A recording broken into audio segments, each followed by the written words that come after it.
Hi, so this is super 30. ഇങ്ങനത്തെ combination of ലെൻസസിൻ്റെ question എക്സാമിന് important ആണ്, എപ്പോഴും ചോദിക്കുന്നതാണ്. ഇത് ചെയ്യാനായിട്ടുള്ള സൂപ്പർ ട്രിക്ക് ഞാൻ പറഞ്ഞു തരട്ടെ. ഓക്കെ, എൻ്റെ ബാക്കി ക്വസ്റ്റ്യൻസ് ഒക്കെ പ്ലേലിസ്റ്റ് ഉണ്ട്. We shall go for this question. One plano convex.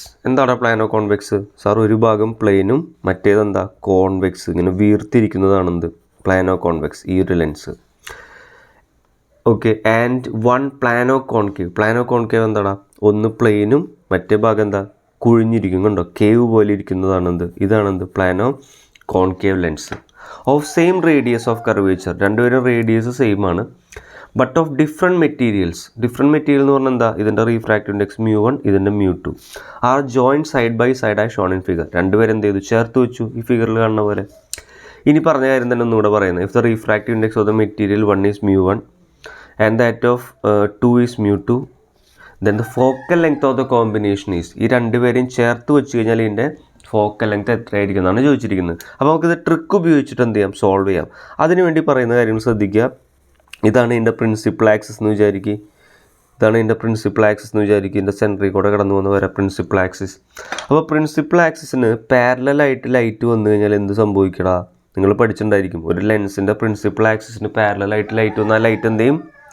ആ പ്രിൻസിപ്പൽ ആക്സിസിലൊരു പോയിന്റിലേക്ക് കൂട്ടിമുട്ടും അല്ലേ? പാരലായിട്ട് വരുന്ന ലൈറ്റ് എന്ത് ചെയ്യും? പ്രിൻസിപ്പൽ ആക്സിസിലൊരു പോയിന്റിൽ കൂടെ കടന്നു പോകും. അതിനെയാണ് നമ്മൾ എന്ത് പറയുക? ഫോക്കസ് എന്ന് പറയുക. Yes or no? ശരി.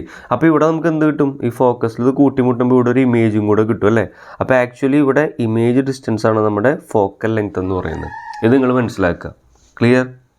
പാരലലായിട്ടുള്ള ലൈറ്റ് കൂട്ടിമുട്ടുന്ന പോയിൻ്റാണ് ഫോക്കസ്. അവിടെ നമുക്കൊരു ഇമേജ് കിട്ടും. സോ ആ ഇമേജ് ഡിസ്റ്റൻസ് ആണ് എന്ത്? ഇവിടെ ഫോക്കൽ ലെങ്തിനോട് ഈക്വൽ എന്ന് പറയാം. ഇനി ഞാൻ ചെയ്യാനായിട്ടുള്ള ഫോർമുലയാണ് പറയുന്നത്. നിങ്ങൾ പഠിച്ചിട്ടുള്ള ഫോർമുലയാണ് n2 minus n1 by r equal to n2 by v minus n1 by u. ഇത് നിങ്ങൾ റീഫ്രാക്ഷനായിട്ട് സ്പെരിക്കൽ സർഫസിൽ പഠിച്ചിട്ടുള്ളൊരു ഫോർമുലയാണ്.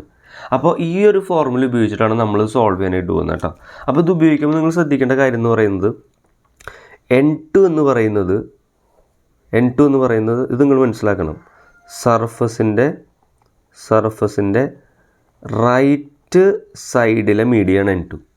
ഓക്കെ, n1 എന്ന് പറഞ്ഞു കഴിഞ്ഞാലോ നമ്മളെടുക്കുന്ന സർഫസിൻ്റെ ലെഫ്റ്റ് സൈഡിലെ മീഡിയം. r എന്താ?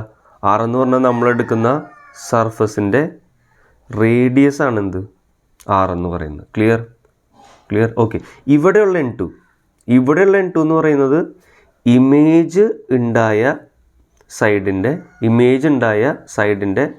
മീഡിയം. വി എന്ന് പറഞ്ഞാൽ ഇമേജ് ഡിസ്റ്റൻസ്, അത് നിങ്ങൾക്കറിയാം. n1 എന്ന് പറഞ്ഞു കഴിഞ്ഞാലോ ഒബ്ജക്റ്റ് ഇരിക്കണ സൈഡിൻ്റെ മീഡിയം. യു എന്ന് പറഞ്ഞാൽ ഒബ്ജക്റ്റ് ഡിസ്റ്റൻസ്. ഓക്കെ, അപ്പോൾ ഇത് നിങ്ങൾ ഇതുപോലെ തന്നെ മനസ്സിലാക്കി വെക്കണം. ട്രിക്കാണ് പറയാൻ പോകുന്നത്, ശ്രദ്ധിക്കുക. എന്നിട്ട് നിങ്ങൾ എന്താ ചെയ്യേണ്ടതെന്ന് അറിയോ? ഇപ്പോൾ പരിപാടി കഴിയും. ഓരോ സർഫസിലും ഈ ഫോർമുല അപ്ലൈ ചെയ്യുക. ഫസ്റ്റ് സർഫസിലേക്ക് അപ്ലൈ ചെയ്യുമ്പോൾ എങ്ങനെയാണ് സാർ അപ്ലൈ ചെയ്യുക? ഫസ്റ്റ് സർഫസിലേക്ക് അപ്ലൈ ചെയ്യുമ്പോൾ ഇതിൻ്റെ സർഫസ് ഇതാണ് എടുത്തത് അല്ലേ? അപ്പോൾ ഈ ഫോർമുല അപ്ലൈ ചെയ്യണം. n2 എന്ന് പറഞ്ഞാൽ എന്താ? സർഫസിൻ്റെ റൈറ്റിലുള്ള മീഡിയം, അതിൻ്റെ റീഫ്രാക്റ്റീവ് ഇൻഡെക്സ് എഴുതുക μ1. ഓക്കെ, മൈനസ് n1 സർഫസിൻ്റെ ലെഫ്റ്റിലുള്ള മീഡിയം. ലെഫ്റ്റിലൊന്നും പറഞ്ഞിട്ടില്ലെങ്കിൽ എയർ ആയിട്ട് എടുക്കുക. ഇവിടെ എയറിൻ്റെ റീഫ്രാക്റ്റീവ് ഇൻഡെക്സ് എന്താ? 1. അപ്പോൾ μ മൈനസ് 1 എന്ന് എഴുതി, ഡിവൈഡഡ് ബൈ r എന്ന് പറഞ്ഞാൽ എന്താ? സർഫസിൻ്റെ റേഡിയസ്. ഈ സർഫസിൻ്റെ റേഡിയസ് എത്രയായിരിക്കും? പ്ലെയിൻ സർഫസിൻ്റെ റേഡിയസ് അപ്പോൾ ഇൻഫിനിറ്റി ആയിരിക്കും. ക്ലിയർ? ഓക്കെ, എന്നിട്ട് നിങ്ങൾ എന്ത് ചെയ്യുന്നു വെച്ച് കഴിഞ്ഞാൽ അടുത്ത സർഫസിന് വേണ്ടി എഴുതണം. അപ്പോൾ പ്ലസ് ഇടുക, എന്നിട്ട് അടുത്ത സർഫസ് എടുക്കുക. ഈ സർഫസിൻ്റെ റൈറ്റിലുള്ള മീഡിയം μ2 അല്ല, ഇതേ കാര്യം തന്നെ കേട്ടോ. മൈനസ് ലെഫ്റ്റിലുള്ള മീഡിയം μ1 ഡിവൈഡഡ് ബൈ ഈ സർഫസിൻ്റെ റേഡിയസ്. ഈ സർഫസിൻ്റെ റേഡിയസ് 6 ആണെന്ന് ക്വസ്റ്റ്യനിൽ തന്നിട്ടുണ്ട്. ഓക്കെ, ഇവിടെ സൈൻ കൺവെൻഷനും കൂടെ അപ്ലൈ ചെയ്യണം. ഇതിൻ്റെ റേഡിയസ് 6 ആണ്, പക്ഷേ ലെഫ്റ്റ് സൈഡിലല്ലേ വരുന്നത്. ലെഫ്റ്റ് സൈഡിൽ വരുന്നതൊക്കെ നെഗറ്റീവായിട്ട് എടുക്കണം, ഒരു നമ്പർ ലൈൻ പോലെ. ഇത് 0, റൈറ്റ് സൈഡിൽ വരുന്നതൊക്കെ പോസിറ്റീവായിട്ട് എടുക്കണം. അപ്പോൾ 6 ലെഫ്റ്റ് സൈഡിലല്ലേ വരുന്നത്, അപ്പോൾ ഇത് നെഗറ്റീവ് 6 ആയിട്ട് എടുക്കുക. വീണ്ടും പ്ലസ് ഒരു സർഫസും കൂടി, ലൈനും കൂടി വേണ്ടിയിട്ട് എഴുതുക. ഈ സർഫസിന് വേണ്ടി എഴുതുമ്പോൾ റൈറ്റ് സൈഡിലുള്ള മീഡിയത്തിൻ്റെ റീഫ്രാക്റ്റീവ് ഇൻഡെക്സ് 1 ആണ്. എയർ അല്ലേ, എൻ്റെ refractive index 1. Then minus left സൈഡിലെ മീഡിയത്തിൻ്റെ റീഫ്രാക്റ്റീവ് ഇൻഡെക്സ് μ2 ഡിവൈഡഡ് ബൈ ഈ സർഫസിൻ്റെ റേഡിയസ് എത്രയാണ്? പ്ലെയിൻ സർഫസിൻ്റെ റേഡിയസ് ഇൻഫിനിറ്റി ഈക്വൽ ടു എന്തിട്ട് കൊടുക്കേണ്ടത്? ഇനി ഈ ഒരു ഭാഗം n2 എന്ന് പറഞ്ഞാൽ എന്താ?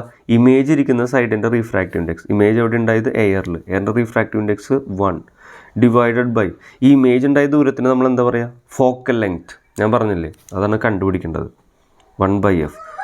ഇനി മൈനസ് n1 എന്ന് പറഞ്ഞാൽ എന്താ, ഒബ്ജക്റ്റ് ഇരിക്കുന്ന സൈഡിൻ്റെ റീഫ്രാക്റ്റ് ഇൻഡെക്സ്, അതായത് 1.